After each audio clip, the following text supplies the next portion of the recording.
Margaret. Thank you, Nora. We're going to turn now to immigration. The crisis at the U.S.-Mexico border consistently ranks as one of the top issues for American voters. Senator Vance, your campaign is pledging to carry out the largest mass deportation plan in American history and to use the U.S. military to do so. Could you be more specific about exactly how this will work?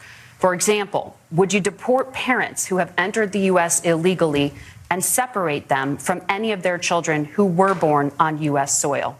You have 2 minutes. So first of all, Margaret, before we talk about deportations, we have to stop the bleeding. We have a historic immigration crisis because Kamala Harris started and said that she wanted to undo all of Donald Trump's border policies. 94 executive orders suspending deportations, decriminalizing illegal aliens, massively increasing the asylum fraud that exists in our system. That has opened the floodgates. And what it's meant is that a lot of fentanyl is coming into our country.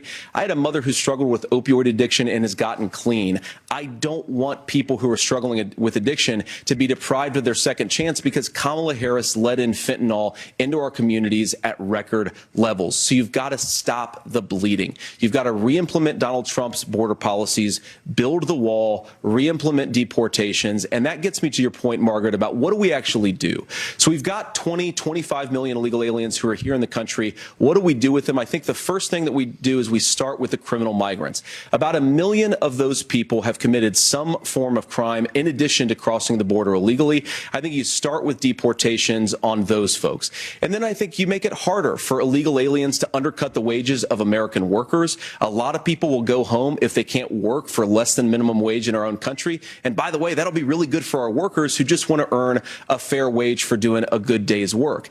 And the final point, Margaret, is you ask about family separation. Right now in this country, Margaret, we have 320,000 children that the Department of Homeland Security has effectively lost. Some of them have been sex trafficked. Some of them hopefully are at homes with their families. Some of them have been used as drug trafficking mules. The real family separation policy in this country is unfortunately Kamala Harris's wide open southern border.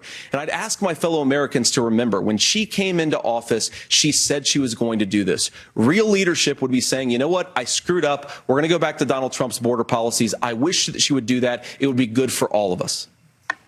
Governor, do you care to respond to any of those specific allegations, including that the vice president is, quote, letting in fentanyl and using kids as drug mules, among other things regarding children? The drug mule is not true, but I will say about this, about the fentanyl, because this is a crisis of this, the opioid crisis. And the good news on this is the last 12 months saw the largest decrease in opioid deaths in our nation's history, 30% decrease in Ohio. But there's still more work to do. But let's go back to this on immigration. Kamala Harris was the attorney general of the largest state and a border state in California. She's the only person in this race who prosecuted transnational gangs for human trafficking and drug interventions. But look, we all want to solve this. Most of us want to solve this, and that is the United States Congress. That's the Border Patrol agents. That's the Chamber of Commerce. That's most Americans out here. That's why we had the fairest and the toughest bill on immigration that this nation's seen. It was crafted by a conservative senator from Oklahoma, James Lankford. I know him. He's super conservative, but he's a man of principle, wants to get it done. Democrats and Republicans worked on this piece of legislation.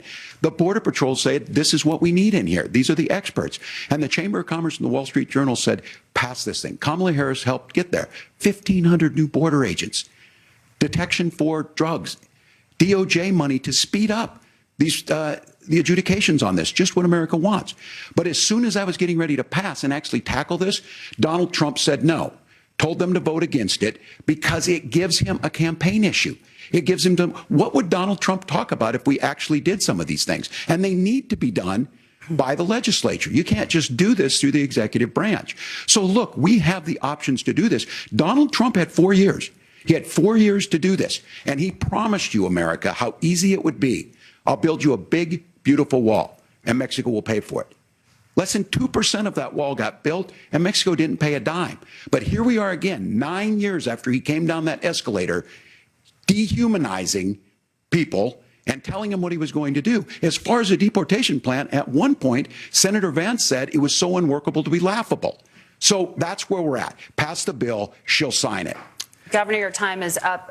Senator, the question was, will you separate parents from their children, even if their kids are U.S. citizens? You have 1 minute. Margaret, my point is that we already have massive child separations thanks to Kamala Harris's open border. And I didn't accuse Kamala Harris of inviting drug mules. I said that she enabled the Mexican drug cartels to operate freely in this country. And we know that they use children as drug mules. And it is a disgrace, and it has to stop.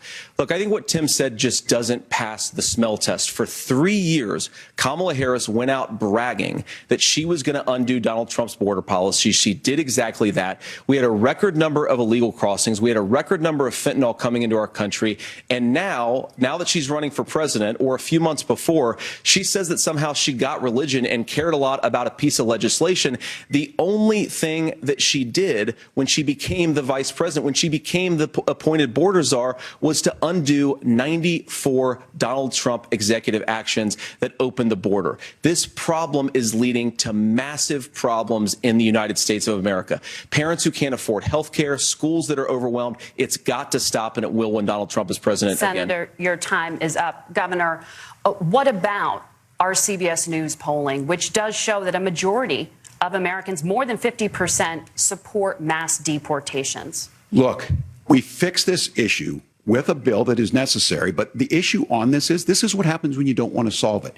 You demonize it. And we saw this. And Senator Vance, and it surprises me on this, talking about and saying, I will create stories to bring attention to this. That vilified a large number of people who were here legally in the community of Springfield. The Republican governor said, it's not true. Don't do it. There's consequences for this. There's consequences. We could come together. Senator Langford did it. We could come together and solve this if we didn't let Donald Trump continue to make it an issue. And the consequences in Springfield were the governor had to send state law enforcement to escort kindergartners to school. I believe Senator Vance wants to solve this, but by standing with Donald Trump and not working together to find a solution, it becomes a talking point. And when it becomes a talking point like this, we dehumanize and villainize other human beings. Tim, Governor, your time is up. Senator, I'll give you 1 minute, but let me just ask you the question first. The governor has made the point, and I think as a sitting lawmaker, you know that Congress controls the purse strings and any funding. So you have said repeatedly that Donald Trump would, through executive action, solve this. Do you disagree that Congress controls the purse strings and would need to support many of the changes that you would actually want to implement? You have 1 minute. Look, Margaret, first of all, the gross majority of what we need to do at the southern border is just empowering law enforcement to do their job. I've been to the southern border more than our borders are. Kamala Harris has been, and it's actually heartbreaking because the Border Patrol agents, they just want to be empowered to do their job. Of course, additional resources would help, but most of this is about the president and the vice president empowering our law enforcement to say, if you try to come across the border illegally, you've got to stay in Mexico, you've got to go back through proper channels. Now, Governor Walz brought up the community of Springfield, and he's very worried about the things that I've said in Springfield. Look, in Springfield, Ohio, and in communities all across this country, you've got schools that are overwhelmed. You've got hospitals that are overwhelmed. You have got housing that is totally unaffordable because we brought in millions of illegal immigrants to compete with Americans for scarce homes. The people that I'm most worried about in Springfield, Ohio, are the American citizens who have had their lives destroyed by Kamala Harris's open border. It is a disgrace, Tim. And I actually think, I agree with you. I think you want to solve this problem, but I don't think that Kamala Harris does. Senator, your time is up. Governor, you have 1 minute to respond. Yeah, well, it is law enforcement that asked for the bill. They helped craft it. They're the ones that supported it. That's because they know we need to do this. Look, this issue of continuing to bring this up, of not dealing with it, of blaming migrants for everything. On housing, we could talk a little bit about Wall Street speculators buying up housing and making them less affordable, but it becomes a blame. Look, this bill also gives the money necessary to adjudicate. I agree. It should not take 7 years for an asylum claim to be done. This bill gets it done in 90 days. Then you start to make a difference in this, and you start to adhere to what we know, American principles. Look, I don't talk about my faith a lot, But Matthew 25:40 talks about, to the least amongst us, you do unto me. I think that's true of most Americans. They simply want order to it. This bill does it. It's funded. It's supported by the people who do it. And it lets us keep our dignity about how we treat other people. Thank you, Governor. And just to clarify for our viewers, Springfield, Ohio does have a large number of Haitian migrants who have legal status, temporary protected status. Well, Margaret, but thank you, Senator. We have so much to get to. Margaret, I think it's important because we're going to turn out of the economy. Thank you, Margaret. The rules were that you guys weren't going to fact check, and since you're fact checking me, I think it's important to say what's actually going on. So there's an application called the CBP One app, where you can go on as an illegal migrant, apply for asylum or apply for parole, and be granted legal status at the wave of a Kamala Harris open border wand. That is not a person coming in, applying for a green card and waiting for 10 years. That is the facilitation of illegal immigration, Margaret, by our own leadership. Thank you, Senator, for describing the legal process. We have so much to get to, Senator. Those laws have been on the books since 1990. Thank you, gentlemen. The CBP One app has not been on the books since 1990. It's something that Kamala Harris created, Margaret. Gentlemen, the audience can't hear you because your mics are cut. We have so much we want to get to. Thank you for explaining the legal process. Nora.